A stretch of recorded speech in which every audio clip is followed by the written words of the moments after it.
Nous sommes de retour de la pause et voici la dernière partie de notre émission d'aujourd'hui qui traite des accessoires pour véhicules avec les policiers de Laval. Et on termine avec les fameux pneus, un outil essentiel pour votre sécurité. Souvent, les gens circulent avec des pneus, mais ne sont pas conformes, sont très, très, très usés. On en a des exemples ici de pneus usés.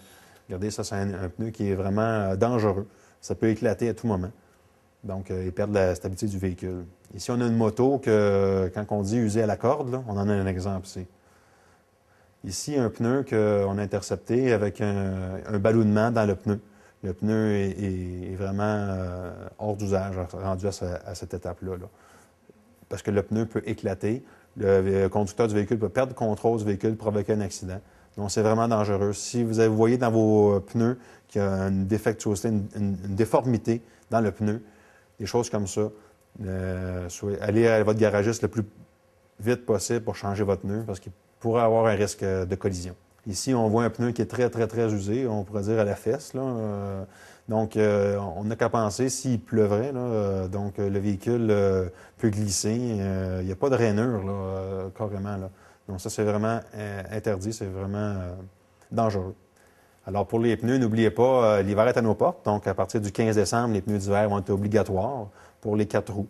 Donc, et en passant aussi, si vous mettez des pneus avec des griffes, des pneus antidérapants, c'est du 15 octobre au 1er mai que la loi mentionne qu'on peut avoir des pneus antidérapants.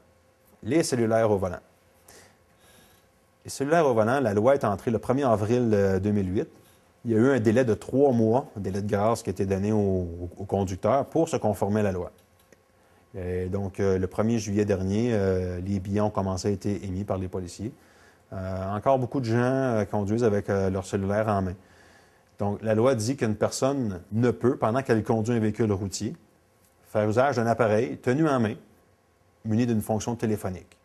Donc, dès qu'on le tient en main, souvent les gens vont me dire « bien, je parlais pas, je regardais l'heure. » Non, c'est interdit. Ou « ah, je faisais juste regarder mes textes, mes messages textes. » Non, c'est interdit, ça aussi. Donc, dès qu'on a un cellulaire tenu en main et on conduit le véhicule, c'est interdit. Même au feu rouge, on est présumé conduire le véhicule. C'est interdit.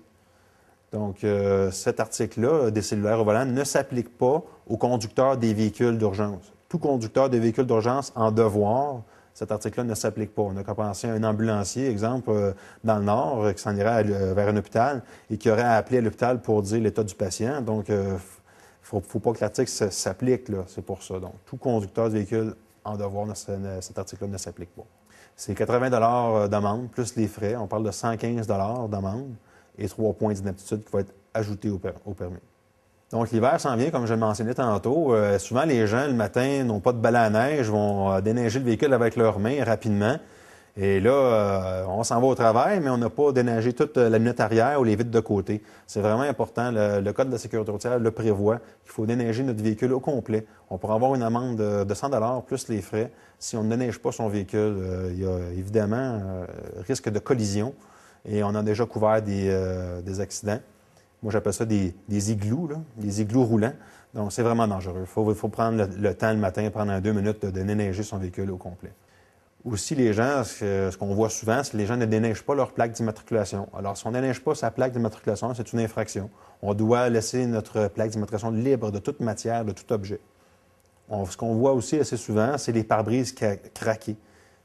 Trop souvent, les gens ont un pare-brise vraiment craqué, ils vont se promener avec ça et pensent le changer dans quelques temps, mais c'est vraiment dangereux, ça peut éclater. Donc, il faut vraiment changer notre véhicule, là. Alors ici, comme on peut voir dans cette image, c'est moi qui ai intercepté ce véhicule sur Saint-Martin. On peut voir qu'il est vraiment craqué, là. C'est mon top 1, là. Donc, comme le défendeur me disait, là, « Ah oui, je vais aller le faire réparer, Donc, souvent, dans beaucoup d'infractions, les gens, « Oui, je m'en allais justement. » Mais dans ce cas-ci, le monsieur n'est pas reparti avec son véhicule. Le véhicule a été remorqué. Et monsieur a eu une amende là, de 100 plus les frais. Là. Donc, il ne faut pas être téméraire. Il faut vraiment, là, conduire un véhicule, là, c'est pas un droit, c'est un privilège qu'on a. Donc, c'est à nous-mêmes de s'assurer que notre véhicule est en bon état, qu'on a tous les documents requis pour circuler avec et d'être prudent sur les routes. S'il y a une petite fissure dans le pare-brise, bon, OK, il n'y aura pas de billet qui va être émis pour ça. Peut-être un avertissement, ça, il n'y a pas de problème. Mais quand on voit une grosse craque, là, vraiment, là, que la vision du conducteur est vraiment obstruée, là, il peut avoir un billet, mais le véhicule ne repart pas sur la route. Bon, ce qu'on peut faire, c'est des gens ont des questionnements, des choses comme ça. Il y a toujours son service de police local qui peut répondre à ces questions-là.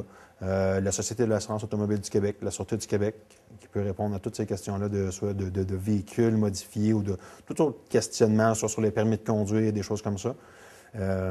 Donc, ça, c'est les choses ressources, là, vraiment. Là. Sur le site Internet de la SAC aussi, on a beaucoup d'informations.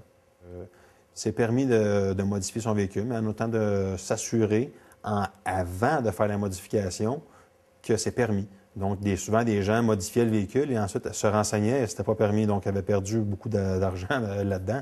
Donc, ce que je conseille de faire, c'est de prendre ces renseignements avant, parce que nul n'est censé ignorer la loi. Alors, on est supposé de savoir où est-ce qu'on s'en va avant. Donc, on se renseigne et quand on est ferré, on a toutes nos choses, vraiment, on peut faire les modifications sur notre véhicule.